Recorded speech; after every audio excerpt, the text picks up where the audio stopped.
Alright, so we're going to start by draining the fresh tank and the water lines on this side of the camper. And then we'll go around to the other side of the camper where there's actually another set of low point for draining lines. From there we'll go into the camper, we'll turn all the faucets on, and we're just going to let everything gravity feed to drain for now. And then later on I'll actually turn the pump on in brief spurts to blow some water through it. Yeah, I know you could use a air compressor to blow air through the lines. I do it this way just because I don't have the adapter and I don't want to risk blowing lines apart with too much air.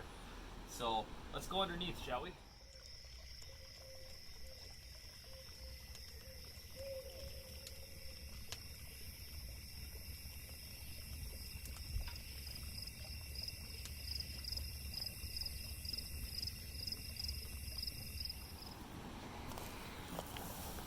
So on this camper, this is my drain for the tank, and you can see right here are my hot and cold drains. So because I don't want to get wet, we're going to start by opening this, and it's just a twist, and you can see the water's coming out. I'm still really disappointed that it's middle of October and I've got to do this. I was hoping to make it into November so we could camp one or more times.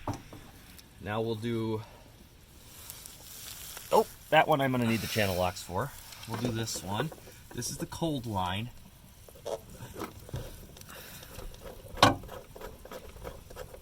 And all of these plugs I actually just put in a drawer in the camper so I don't lose track of them. I'm not expecting a lot of drainage out of these right now, primarily because all the faucets are closed, so this is largely vacuum locked. You can see as soon as I let air in, it started to drain. So I'm just going to put these two on the steps for now, and we'll go around the back side, and we'll open up the hot water heater and the other two low lines. See what happens when you take down a whole bunch of spruce trees in your yard? That's another project for another day. Alright, I found two more low lines for this camper right here, and I think these are tied into the shower. So we're going to go and open these up as well if we can. I did not do this last year and I didn't have any issues, but I figured to be safe I want to do these as well if I can get them to move. There we go. That one's going. There shouldn't be a whole lot of water in here because this is the bathroom back here. As I suspected, not a whole lot. Now, I leave these plugs out all winter. I just find it's easier. Oh, you're gonna be tight, huh? Come on.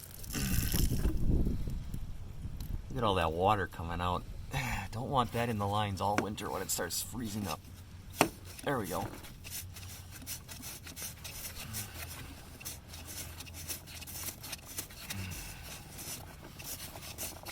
Come on, you're almost out. There we go. Alright, so I'm going to give these two to my lovely camera lady here so that I don't lose them. And we're going to go drain the hot water heater.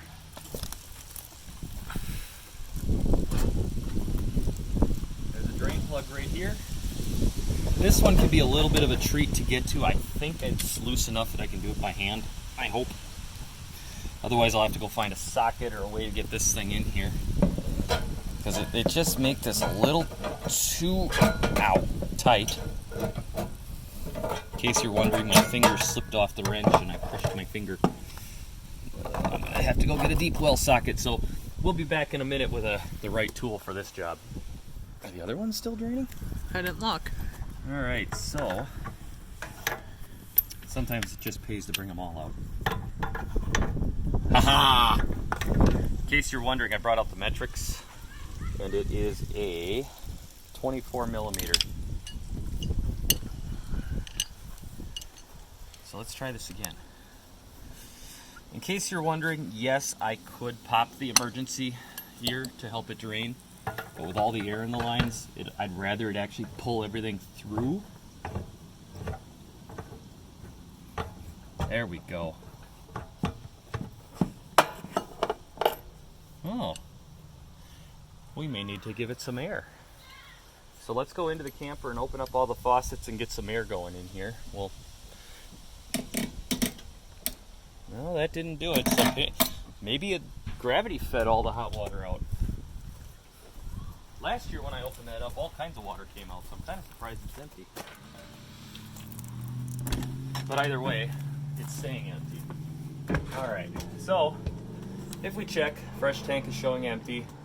Black always reads full. I think we've got a bad sensor. Gray is showing empty, so I'm happy about that. And I always just keep our stuff right here so I remember where it is. We're going to come in here. We're going to open this curtain up. Take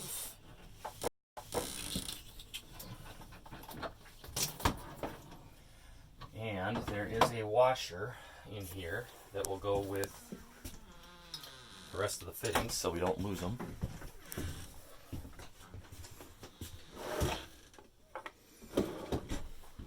And now I just start opening faucets to let air in. Because the more air we let in, the less chance there is of a freeze up.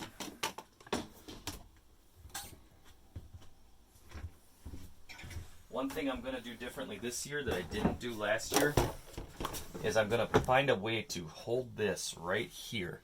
And then I'm going to disconnect the water line on the back. I don't want it open because that'll stink. But I want it like this because right now the water valve is open. If we had water on, there'd actually be water coming out of there. And because last year it froze.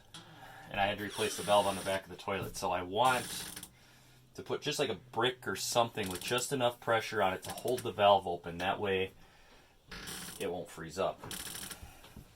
So next step will be to turn the water pump on, blast the water out of the pump, but for now we're going to just let everything gravity feed, so we'll be back in a little bit. Alright guys, so one other thing I forgot to show you.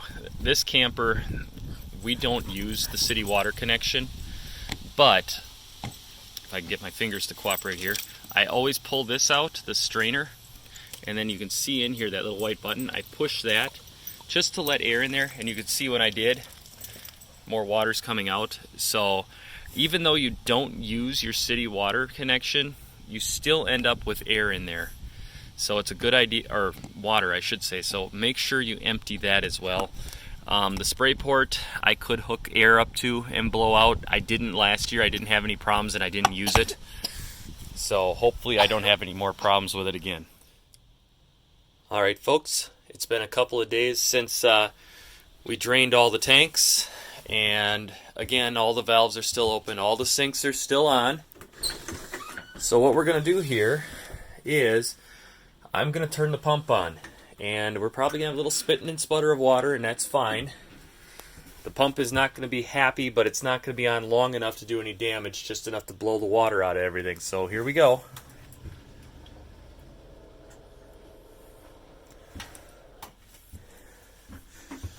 I didn't hear anything yet.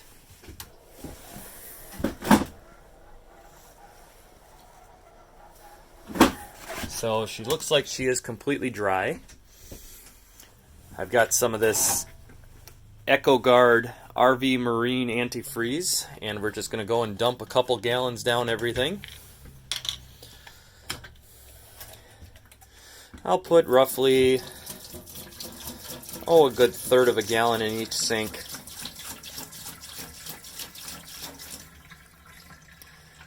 Enough to make sure that the traps are full.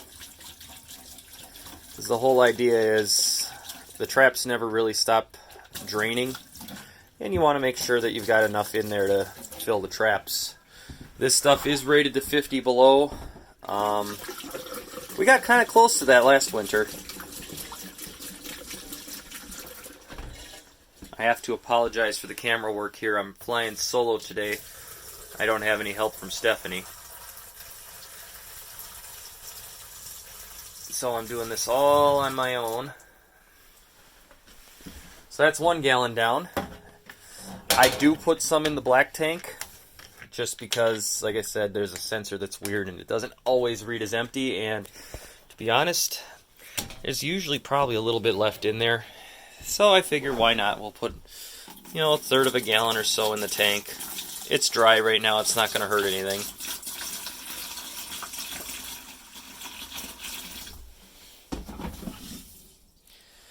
And like I said, the plan is I'm going to put a brick or something on there to hold that valve open.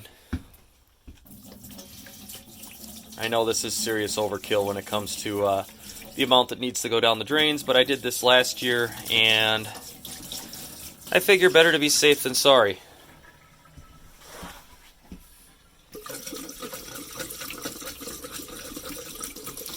I would rather have too much than not enough.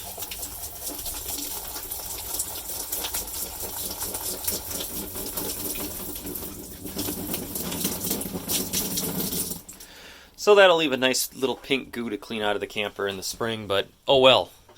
Better that than broken lines everywhere. We're going to run the pump one more time, but what I'm going to do this time is I'm going to turn all the faucets off, except for one.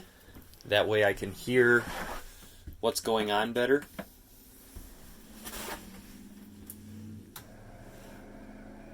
Oh yeah, she's out of water. That pump is definitely out of water, so now we'll open everything back up because we don't want anything to have water in it. And if there is a little bit of water in there, I'd rather it have the ability to evaporate. So that's it. We'll clean the refrigerator out. One of these days I'll come out here and turn the heat on for a little while. At some point I will disconnect the battery, but they're still on solar, so there's no rush there, at least not until the panels get covered in snow. Which might happen tonight, tomorrow. The main reason why we're winterizing it now. So, thanks for watching. Make sure you like, comment, and subscribe. And, of course, tell me everything that I did wrong. Because I'm sure I did plenty wrong. In fact, you know what? I just thought of one thing I did do wrong. I did not put the hot water heater into bypass. So, I'm going to need to get a screwdriver. Although with the tank open, I don't know that I need to put it into bypass.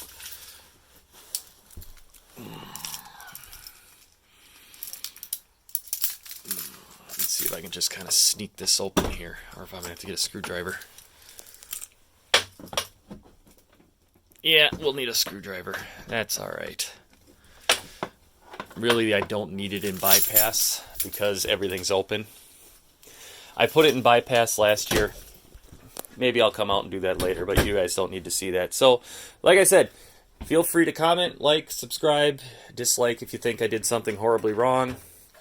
Last year we survived a winter where we got down to 40 below a couple of times, and the only thing that blew up was the valve on the back of the toilet. And other than putting a brick on there, there's not much I can do about that. I leave all the lines open so things can evaporate and expand as necessary.